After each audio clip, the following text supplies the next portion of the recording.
بسم اللہ الرحمن الرحیم۔ شروع اللہ کے نام سے جو بہت مہربان اور نہایت رحم کرنے والا ہے۔ حضرت ابراہیم علیہ السلام نے ایک دفعہ ایک فرشتے سے ملاقات کی۔ اس سے دریافت کیا کہ تم کون ہو؟ اس نے کہا کہ میں ملک الموت ہوں۔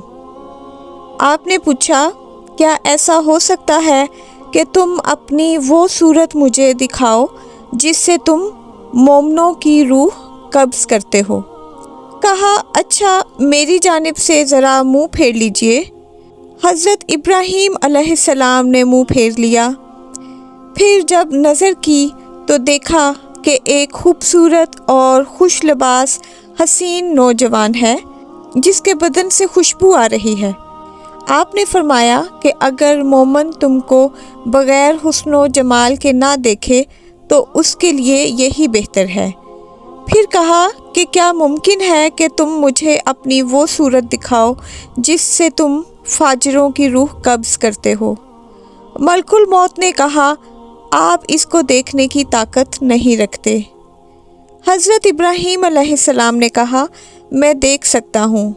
فرشتے نے کہا بہتر ہے کہ میری جانب سے آپ منہ پھیر لیجئے۔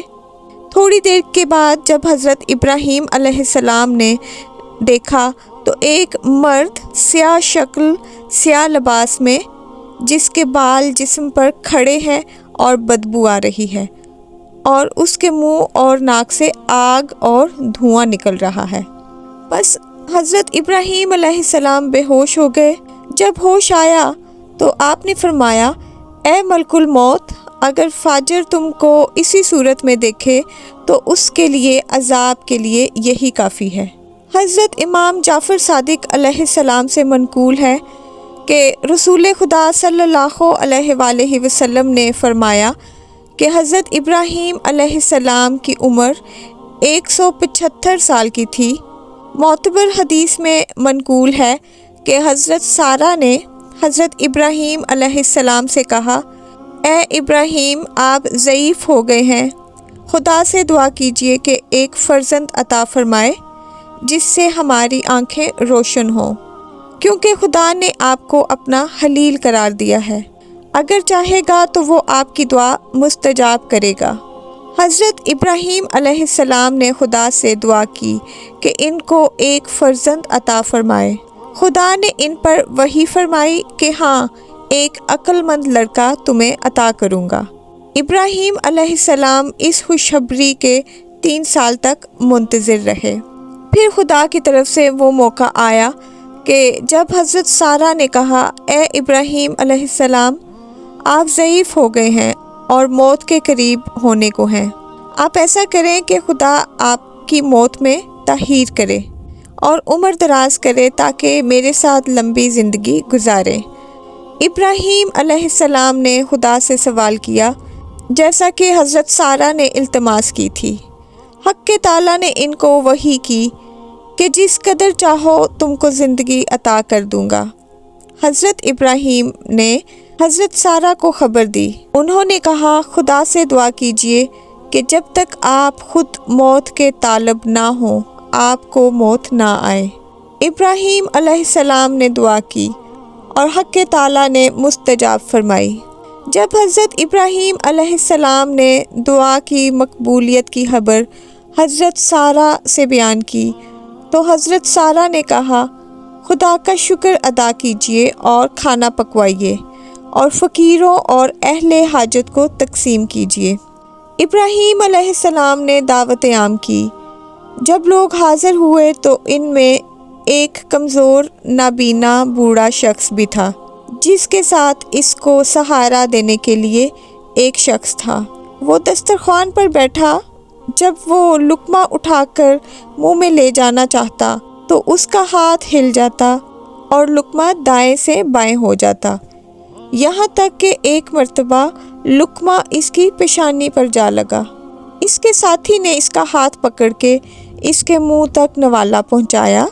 پھر اس نابینا نے دوسرا نوالا لیا، اس کا ہاتھ کانپا اور لقمہ اس کی آنکھوں تک جا پہنچا۔ حضرت ابراہیم علیہ السلام کی نگاہ اس کی جانب تھی۔ آپ کو یہ حال دیکھ کر حیرت ہوئی اور اس کے ساتھی سے اس حال کا سبب دریافت کیا۔ اس نے کہا، آپ اس مرد کا جو حال ملاحظہ کر رہے ہیں یہ کمزوری اور بڑھاپے کے سبب سے ہے۔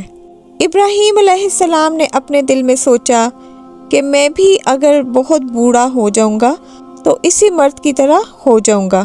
پھر آپ نے دوبارہ خدا سے دعا کی کہ خداوند، میری موت کا وہی وقت بہتر ہے جو میرے لیے پہلے تو مقرر کر چکا تھا، کیونکہ اس حال کو مشاہدہ کرنے کے بعد مجھے زیادہ عمر کی ضرورت نہیں۔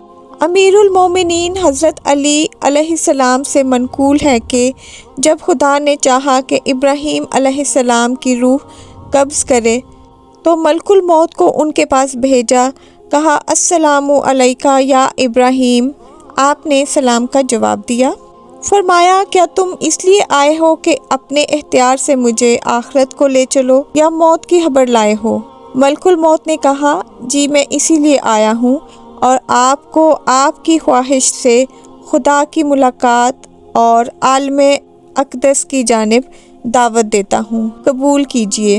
ابراہیم علیہ السلام نے فرمایا، کبھی تم نے دیکھا ہے کہ دوست اپنے دوست کو مار ڈالے؟ ملک الموت واپس گئے اور کہا، خداوند کریم، تو نے سنا جو کچھ تیرے خلیل ابراہیم علیہ السلام نے کہا؟ پھر خداوند کریم نے ان کو وحی کی کہ ابراہیم علیہ السلام کے پاس جاؤ اور کہو کہ کبھی تم نے دیکھا ہے کہ کوئی دوست اپنے دوست کی ملاقات کو ناپسند کرے؟ دوست وہ ہے جو اپنے دوست کی ملاقات کا آرزو مند ہو، اور ابراہیم تو میرا خلیل ہے۔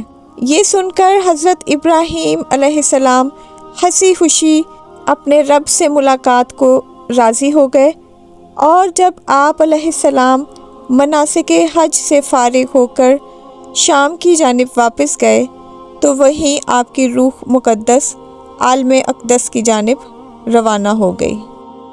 مجھے امید ہے کہ آپ کو میری آج کی یہ ویڈیو اچھی لگی ہوگی۔ اگر آپ کو میری ویڈیوز اچھی لگتی ہیں تو ان کو لائک اور شیئر بھی کر دیا کریں، اور اگر آپ میرے چینل پر نیو ہیں تو اس کو سبسکرائب بھی کر دیں۔ شکریہ۔ اللہ حافظ۔